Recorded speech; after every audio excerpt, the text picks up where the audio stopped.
সাইয়েদনা আবু বকর রাদিয়াল্লাহু তাআলা আনহুর ব্যবসা প্রতিষ্ঠান ছিল মক্কার কাবা ঘরের পাশেই। ওনার ব্যবসা প্রতিষ্ঠানগুলো যেখানে ছিল ঠিক ওইখানেই সৌদি সরকার এখন শপিং মল বানিয়ে দিয়েছে, মাসজিদ আবু বকর।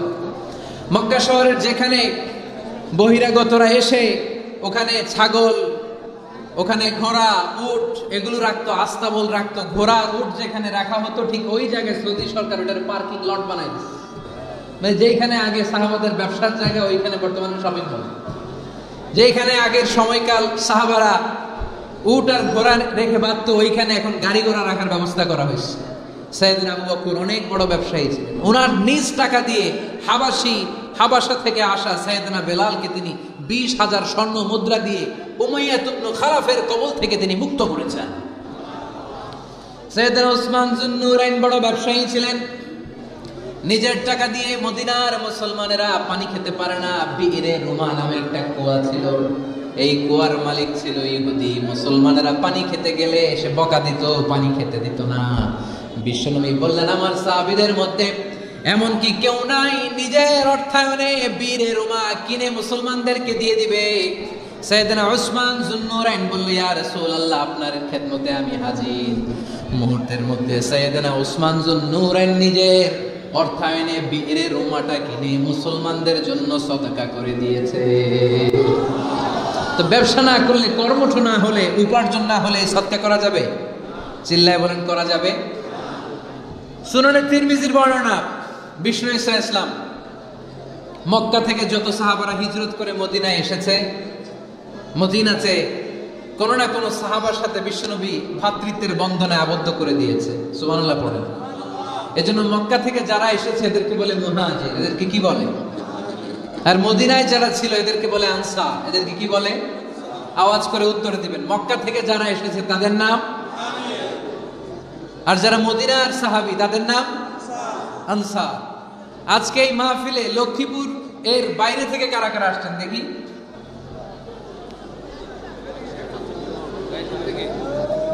মাশাআল্লাহ, মাশাআল্লাহ, অনেক আসছে। আল্লাহ ভাইদেরকে তুমি কবুল করো, হাত নামান। এই যে লক্ষ্মীপুরের বাইরে থেকে যে ভাইরা আসছে তারা লক্ষ্মীপুরের মেহমান, ঠিক কিনা? মক্কা থেকে হিজরত করে যে সমস্ত সাহাবারা এসেছিল তারা ছিল মদিনার মেহমান। বিশ্বনবী এক এক মক্কার সাহাবীকে মদিনার এক এক সাহাবীর সাথে ভ্রাতৃত্বের বন্ধনে আবদ্ধ করে দিলেন। আব্দুর রহমান ইবনে আউফ রাদিয়াল্লাহু তাআলা আনহু, ওনার সাথে ভ্রাতৃত্বের বন্ধনে যে সাহাবীকে বিশ্বনবী আবদ্ধ করে দিলেন ওনার নাম হচ্ছে সাআদ ইবনে রাবিয়া। কি নাম? মদিনার অনেক বড় ব্যবসায়ী। বিশ্বনবী বললেন, ও আব্দুর রহমান ইবনে আউফ, সম্পদ ছেড়ে দিয়ে, পরিবার ছেড়ে দিয়ে, স্থাবর সব ছেড়ে দিয়ে আল্লাহ রাসূলের ভালোবাসায় মক্কা থেকে মদিনায় এসেছো। মদিনায় তোমার চিন্তা নাই, সাদ ইবনে রবিকে আমি তোমার ভাই বানিয়ে দিলাম। সাদ ইবনে রবি তোমার আপন ভাইয়ের মতো। সাদ ইবনে রবি বলল, আব্দুর রহমান, জীবনে তোমারে কোনোদিন দেখি নাই, তোমারে আমি চিনি না, তোমার নাম শুনি নাই, কিন্তু বিশ্বনবী তো তোমার দায়িত্ব আমাকে দিয়েছে। আমার চেয়ে বড় ধনী এই মদিনার মধ্যে দ্বিতীয় কেউ নাই। আজ থেকে তুমি আমার ভাই, আজ থেকে তুমি আমার কি। আল্লাহ আমাকে যত সম্পত্তি দান করেছে তার অর্ধেক সম্পত্তি আমি তোমার নামে দিয়ে দিলাম। ও আব্দুর রহমান ইবনে আউফ, শুধু তাই নয়, রব্বুল আলামিন আমাকে 2 জন স্ত্রী দিয়েছে। কয়জন? তুমি দেখো আমার কোন স্ত্রীকে তোমার বেশি ভালো লাগে, যার নাম তুমি বলবে সাথে সাথে আমি তারে তালাক দিয়ে দিব। তার ইদ্দত পালন শেষে তুমি তাকে বিয়ে করে তোমার সাথে নিয়ে যাবে। সুবহানাল্লাহ। কারণ বিশ্বনবী তোমার দায়িত্ব আমার কাছে দিয়েছে, তুমি আমার ভাই, আমি মদিনার সবচেয়ে বড় ধনী, আমার অর্ধেক সম্পদ আমি তোমারে দিয়ে দিব, আমার 2 স্ত্রীর 1 স্ত্রীকে তোমারে দিয়ে দিব। সাইয়েদনা আব্দুর রহমান ইবনে আউফ এই কথা শুনে অবাক হলেন। অবাক হয়ে উনিও এক অবাক কথা বললেন। উনি বললেন, লা হাজাতা লি ফি ইয়া আখি, ও আমার প্রাণের ভাই, তোমার কথা শুনে আমার হৃদয়টা ভরে গিয়েছে, কিন্তু তোমার সম্পদেরও দরকার আমার নাই, তোমার স্ত্রীরও দরকার আমার নাই। বারাকাল্লাহু ফি মালিক ওয়া লি আহলিক, আল্লাহ তোমার মালেও বরকত দেখ, তোমার সম্পদেও বরকত দেখ, তুমি শুধু একটু কষ্ট করবা। কি কষ্ট? দুল্লানি আলা সুক, show me the way to the market. তুমি মদিনায় কোনো মার্কেট আছে কিনা, শপিং মল আছে কিনা, ব্যবসা প্রতিষ্ঠান আছে কিনা আমারে দেখায় দাও। সুবহানাল্লাহ পড়ো। আমরা হইলে কি করতাম? লক্ষ্মীপুরে যারা আসছে এদের একজনকে যদি বলা হয় ভাই আপনি এখন থেকে লক্ষ্মীপুরের ভাই, আমার অর্ধেক সম্পদ আপনারা দিয়ে দেব, কি করবে? পায়ের উপর পা তুলে খাবে আর বলবে কি আনন্দ আকাশে বাতাসে, ঠিক কিনা? এরপরে যদি বলি ভাই আমার দুই বউ যেটারে সুন্দর লাগে বলেন তালাক দিয়ে দেই, নিয়ে যান, কি বলবে? কি আনন্দ আকাশে বাতাস। আল্লাহ রাসূলের সাহাবী আব্দুর রহমান ইবনে আউফ বললেন লা হাজাতা লি ফি, আমার দরকার নেই, দুল্লানি আলা সুক, just show me the way to market, এখানে মার্কেট কই আছে দেখায় দাও।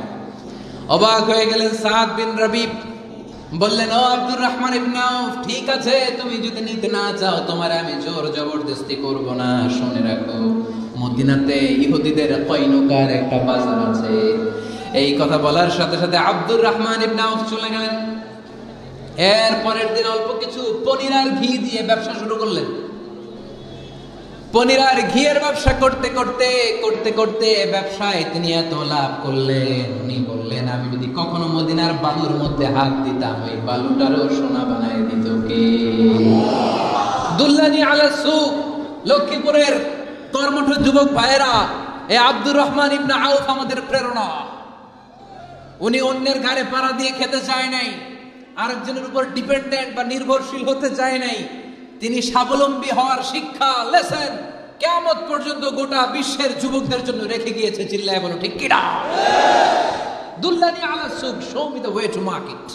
মার্কেট কোথায় দেখাও। পনির আর ঘি নিয়ে ব্যবসা করতে করতে কয়েক মাসের ব্যবধানে ইতিহাস সাক্ষী সাইয়েদনা আব্দুর রহমান ইবনে আউফ মদিনার বিশাল বড় বিজনেস ম্যাগনেটে পরিণত হয়ে গেলেন। চিল্লায় পড়েন আল্লাহু আকবার। এজন্য ব্যবসার ভেতরে বরকত ঢুকিয়ে দিয়েছে কে? বিষ্ণু বললেন তাজেরা সাদুকাল আমিন মা'আন নাবিয়্যিন ওয়াস সিদ্দীকিন ওয়াস শুহাদা ওয়াস সালিহিন। আমানতদার ব্যবসায়ী তারা সাধারণ কোনো মানুষ নয়, কিয়ামতের দিন নবীদের সাথে হাসর হয়ে যাবে। আপনারা যারা ব্যবসা করেন এটা সাধারণ বিষয় নয়। বিষ্ণু ইসলাম নিজেও ব্যবসায়ী ছিলেন। ওনার জীবনের প্রথমে তিনি খাদিজা রাদিয়াল্লাহু তাআলা আনহার ব্যবসার স্টাফ হয়ে কাজ শুরু করেছেন, এরপর নিজে ব্যবসা শুরু করেছেন। এরপরে খাদিজাতুল কুবরা রাদিয়াল্লাহু তাআলা আনহা সব সম্পত্তি বিয়ের পরে বিশ্বনবীর পায়ের সামনে ঢেলে দিয়েছেন। বললেন ইয়া রাসূলুল্লাহ এই সম্পদ আমি আপনাকে দিয়ে দিলাম, আপনি ইচ্ছামতো দিনের প্রয়োজনে খরচ করেন। সুবহানাল্লাহ পড়েন। এজন্য বিষ্ণু ইসলাম আমাদের জন্য উপমা, আব্দুর রহমান ইবনে আউফ আমাদের জন্য উপমা। যারা ব্যবসা করে তারা বিষ্ণু ইসলামের সুন্নাহ পালন করছেন। আত-তাজির আস-সাদুক আল-আমিন। বিষ্ণু বললেন সত্যবাদী আমানতদার ব্যবসায়ী, যে ব্যবসা করতে যে মিথ্যা কথা বলে না। অনেক ব্যবসায়ীরা আছে পণ্য চালানোর জন্য মিথ্যা কথা বলে আর কসম কাটে, আছে না নাই? আহা, এমনটা করা যাবে?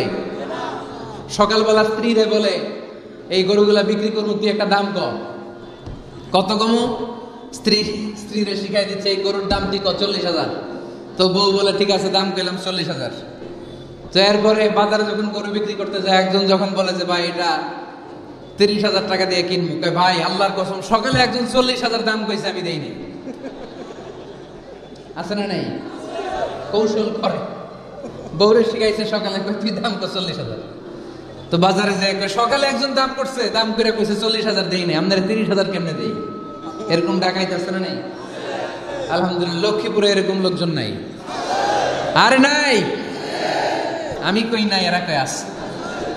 লক্ষ্মীপুরের মানুষ খুব ধার্মিক আমি জানি। লক্ষ্মীপুর, নোয়াখালী, ফেনী এই বেল্টের লোকজন খুব আল্লাহওয়ালা। এদের মধ্যে আল্লাহওয়ালার সংখ্যা বেশি, এখানে আলেম ওলামা বেশি, এখানে মসজিদ মাদ্রাসা বেশি। এই জন্য এই জেলাগুলোতে আল্লাহর রহমতও বেশি। আল্লাহ তুমি এই জেলার ছেলেবেলাদেরকে, এই জেলার লোকদেরকে তুমি কবুল করো।